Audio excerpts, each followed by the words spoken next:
It's Toronto's podcast on the Canada's Podcast Network. Robin Smith is co-owner and co-founder of OMNI, which he has built over the past 25 years. He is also founder of genealogyman.com. OMNI provides a platform for agile and scalable iPaaS e-commerce integration. It is used by global multichannel to move data seamlessly through their infrastructure as they grow, expand, and accelerate their business. OMNI is headquartered in Oakville and has offices in the UK as well. So, Robin, welcome to Canada's podcast. Tell us a little bit more about yourself, where you're from, give us the details on your current business. Just let everyone know who you are. Great. Well, thanks very much for having me, Phil. It's a pleasure to be here. A little bit about my background. I have an undergraduate degree from the University of Toronto in prehistoric archaeology, and I have a master's degree in international relations and transnational corporations from Webster University in Vienna, Austria. Mm-hmm. So you probably wonder about that kind of a combination. It's sort of a very eclectic mixture. It speaks to my background. I left Canada when I was 3 years old. We lived in East Africa, came back to Canada, lived in Ottawa for a few years, and then moved to Greece. And I spent most of my formative years living in Greece and have lived in South America, in Europe, went to school in Switzerland, and have worked in various places in the Middle East, in Saudi Arabia, Kuwait, Somalia. Mm. So I've got this very eclectic background, which led me to, after I finished my master's degree, I worked in the UN office in Vienna for a year on the computerization of the world crime data statistics. Mm-hmm. From there, ended up coming back to Canada and working in international business development. I had attempted and failed to get into the Foreign Service, and was told that I had too much international experience. And it's kind of nuts, isn't it? Which at the time was insane. I mean, I speak 3 languages and have traveled extensively. Yeah. But clearly, I was probably unable to be formed in the Foreign Service way. Okay. So that was my background. And then when we started the company, I was working for a division of CN called Kanak Telecom. Kanak Telecom was the holding company that CN as a crown corporation had. Mm-hmm. That was the place where all non-rail activity within CN happened. And I joined Kanak from an organization in Montreal called TEMIC, which was the Telecommunications Executive Management Institute of Canada. And it was a joint venture between the private sector and the federal government at the time to promote Canada's telecom industry overseas. And it was a phenomenal success. It actually still exists. Mm-hmm. So that's how I ended up at Kanak, and I was working in the Middle East, Iran, Saudi Arabia, Kuwait, and East Africa. And CN was mandated to downsize, so they sold off Air Canada, because that's where the Kanak name came from. It was Canadian National Air Canada. Mm-hmm. They privatized Air Canada. They privatized the phone companies, Terra Novotel, Northwestel, Telesat. Was privatized, and then what ultimately became Rogers, CN's 50% of CNCP. And within this group, I was working in BizDev for their telephone billing software division, and because it was a perfect piece of software that fit into small to medium-sized telephone companies. So there was a huge market internationally. They had installed it in Burkina Faso and the Ivory Coast. So my job at Kanak was to go into these new markets, build the relationships, and so on and so forth. Within that software group, there was a group that did EDI, electronic data interchange, and it was too small. for CN to sell off. It was insignificant financially to them. And my business partner and I, who I'm still currently working with, we took it over, and that was 25 years ago. But I mean, why do that? Why become an entrepreneur? Why take the risk? You know, what made you do that? I mean, what, you know? Well, I was always, you know, given my background traveling and so on and so forth. I mean, I was always a very twitchy employee. I was impatient. I was impatient with mediocrity. I was impatient with big corporate structures. And, you know, in hindsight, CN was probably not the best place for me to end up. My wife says it's ADHD, but I don't know where it is or not. But well, your wife's probably not so far off. There's a big component there. We both grew up in blue chips and went off, kind of thing. So. Yeah, exactly. Well, my wife says to me, she said, you're not the type to work in the corporate world. She said you would to tell somebody to go to hell so fast. But anyway, so to why the entrepreneurialism? I mean, there is no real entrepreneur nature in my direct family. Both my father and my mother were not entrepreneurs, but my mother's father was an entrepreneur, and my father always says that he was probably the one that influenced me the most. I've got a high risk tolerance, so I think that's probably from my background as well. And I think you need a certain risk tolerance to become. Yeah. How did you?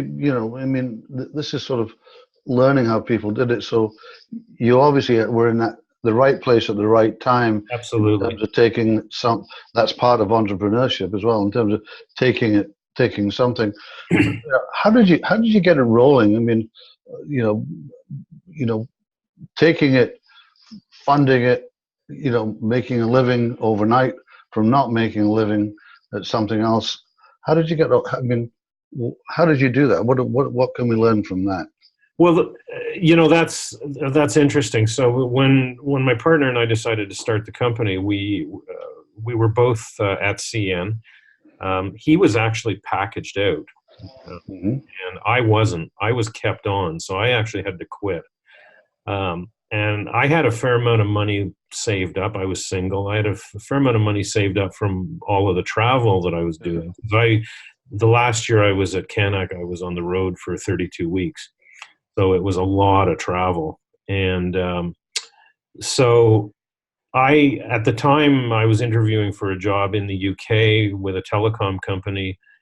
And I didn't like the attitude. And I said to him, you know what? I'll put some money into it and I'll give it a year. If after a year we're not successful and we're not profitable, we can go our own ways. And he went off on his honeymoon, and he came back, and I had already sold 4 sites. And then we had to figure out how to put this stuff in. And we were profitable after the first year, and have been profitable ever since. And I think part of it is part of that profitability has come from the fact that we've been extremely disciplined about what we do. Focus is everything then. Focus is everything. We've been disciplined about our record keeping. So right from the get-go, we had good accounting. We were very disciplined in getting invoices out. We were very disciplined with not being bossed around by the customer, not running after anything that moved.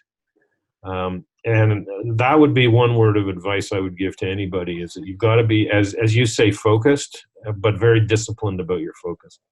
I remember you own it so you can fire the client. I always exactly. And we had customers in the first years that I walked away from, that I said, I can't do business with you. And I had one guy one time phone me up, and he was screaming at me, asking me why I couldn't do business. And I just said, well, here's why. You're screaming at me. Okay. So what does a typical day look like for Robert? How do you maintain the kind of focus it needs, to keep on succeeding and having fun? You've been doing this for 25 years now. How do you keep that focus going? Well, I think it evolves as the business evolves. We've got 20 employees today.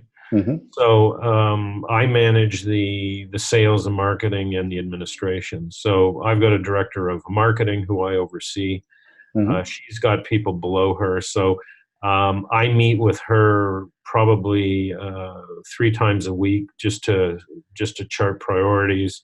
I think it's really important that the people you have below you, that you empower them to do the right things, that you give them the latitude to do that. I think one of the things that happens in a lot of entrepreneurial situations is that the owner has this fear of letting go, so they micromanage. And when you micromanage, I don't think you keep the best employees. So there has to be that level of trust, and that I think has been the biggest fundamental change. So when I managed my sales guys, I give them the latitude. I mean, if they think if there's something that they are not 100% sure on, the door's open. They can come and talk. I don't get into the minutia as much as I used to, which is a good thing. But I think that, at a certain point, you need to start to let go and you need to trust people. Okay. So what are the biggest benefits for you being an entrepreneur in the GTA? I mean, why here? You're well-traveled, you speak 3 languages. Why you stay here in Oakville in particular? Why stay here? You could be, well, let's not say UK because of Brexit, but I mean, you could do business elsewhere as well. There's no question. I mean, I think you have to make the move internationally when the time is right for the business. And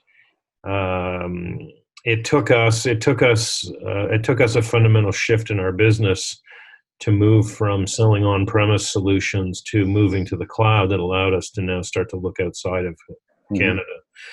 We had always done business in the U.S. Our customer base traditionally had always been Canada-U.S. split. But the cloud, moving to the cloud, moving our solutions to the cloud and offering cloud services has allowed us now to go global. I think the reason for Oakville was really family. My wife worked for one of the big banks in a very senior position. Head office was Toronto. It was too lucrative to move away from. My capacity to earn income was far less than hers, so that became the imperative. Have I been twitchy? Absolutely. I am much happier sitting on an airplane going someplace. What about? The community, your entrepreneurial community in Oakville, in this area. I mean, is that, thinking of people that listening from this kind of area, has it helped you? Has there been any kind of benefits you've had from that? It's a very interesting question. In high tech, one of the things that astounded me going to San Francisco for the first time was the amount of cooperation there was between competitors. And it's something that doesn't exist in Canada for some reason, and I'm not sure why. I think that what Rima and Chris Herbert did with Silicon Halton was an attempt to try and bring Canadian high-tech entrepreneurs together. But I find that in Canada, we are our inferiority complex comes out, and we tend to be very, very guarded about cooperation. We have amazing relationships with partners in the Middle East and in the UK. We have not been able to establish in Canada, and even in our own backyard.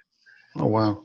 And that, I think, is one of the principal reasons why we've spent the energy going outside of Canada, because the market is there, but I find that the relationships that we build are a lot more lucrative than the ones that we build in our own backyard. Yeah. Okay. So moving on from the business side, we do some of our best work outside of the office. Is there a place, in this general area where you like to go to recharge, to get inspired, to think? You know, In terms of the GTA, you know, sometimes you're just in the office and you say, "I got to get out of here." You know, yeah. and you know, maybe you don't. Quite a lot of people have a get out of here place. You know, that hopefully isn't the pub, but you know, you see what I'm saying. You know. Yeah, no, I don't really need to do that. I don't really have the place I go to. I mean, I think I do that when I travel. Mm-hmm. I mean, for me, Vienna is a go-to place. I lived there for many years. I went to university there. I worked there. Mm-hmm. I find just traveling and interacting with other people is where I get a lot of inspiration from. I love exchanging with people. I love learning about other places and other people. So I think I get ideas and inspiration that way. You know, solitude, yeah, some people need to go away. They need to unplug. For me, it's going home after work and unplugging from the office and not doing any work. I mean, I usually, after I get home and we have dinner, I don't do any work at all. Yeah. I mean, I made that a conscious effort. So, and I think you need to find your own way of unplugging and not be constantly driven. So what does the first hour of your day look like? You know, do you have a specific routine that gets you kind of ready for the day? I'll look at my calendar before I leave home to go to the office just to see what I've got call-wise. Mm-hmm. I usually have, at the end of the previous day, I'll update my to-do list of things that I need to do. Mm-hmm. But it's really just a matter of plowing through all the stuff that needs to get done. I mean, I'm a multitasker, so it's incremental advancement of all sorts of things all at the same time. Okay. I mean, I asked this question, what books are you reading, or even audio books that you're reading now, or, you know, have read in the last 2 or 3 years that you think listeners should, you know, get a hold of because it inspired you, kind of thing? Wow, that's a tough one because I'm a voracious reader. So I've got piles of books around. Amazing how many people I interview that are voracious readers. It seems to be an I can't. entrepreneurial thing. It's kind of interesting. You know? Yeah, no, I read all sorts of stuff. So I'm reading John le Carré's latest novel right now. Mm-hmm. I've carried it around. I've carried it to the Middle East. I carried it to Europe. I carried it to LA and never started it on airplanes. It went around in my backpack, and I finally, I was down in Vegas. I can't stand Vegas last week for Shop Talk, and I said, okay, I got to read this book. So I'm going through John le Carré's stuff. I love his spy novels. Having grown up in Europe in the 70s, they're very interesting. Yeah. I also read a lot of very eclectic stuff. Like I just started reading The Black Tudors, Mm-hmm. and it's about Black people in Tudor England. Yeah. I've got Stephen Hawking's latest book that I picked up in London in October that is sitting on my pile. So That's good. That's good. You know, if you weren't doing what you do now, what would you like to do for a profession? So not less about running another business, more about, you know. You know, it's an interesting question. I've always been told I would have made a great war correspondent. Interesting one. Yeah. Yeah, which is a very interesting profession. Journalism, I was never exposed to journalism as a kid. My father's a geochemist, so I mean, I was always exposed to science, and my mother was a social anthropologist, so I was always exposed to that kind of stuff.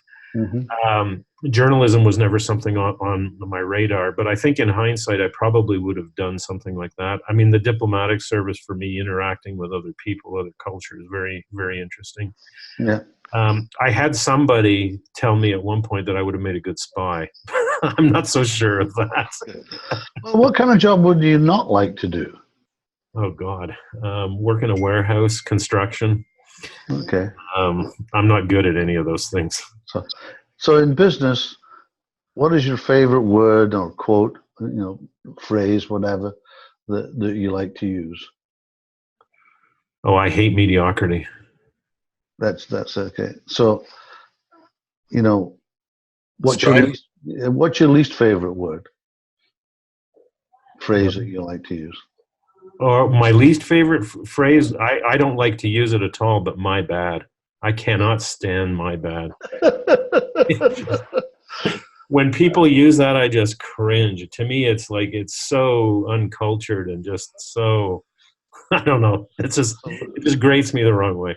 So if you had to pick only two words to describe yourself, and I know it's not going to be my bad, so No. what would it be and why? What would they be? That really personifies you. Curious, for sure, and restless.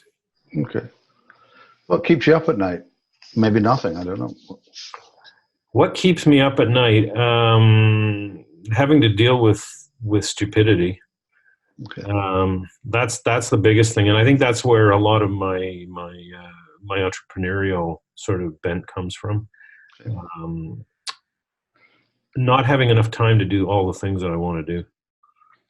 So, which when I was younger, that wasn't an issue. Okay. So, you've got some good years logged as an entrepreneur, and part of this, for listeners, is coming onto these podcasts and listening to entrepreneurs and getting some sense, what kind of advice, that you may have received can you pass on to others, especially in the Toronto area or in Ontario, in terms of doing business here, building a business here?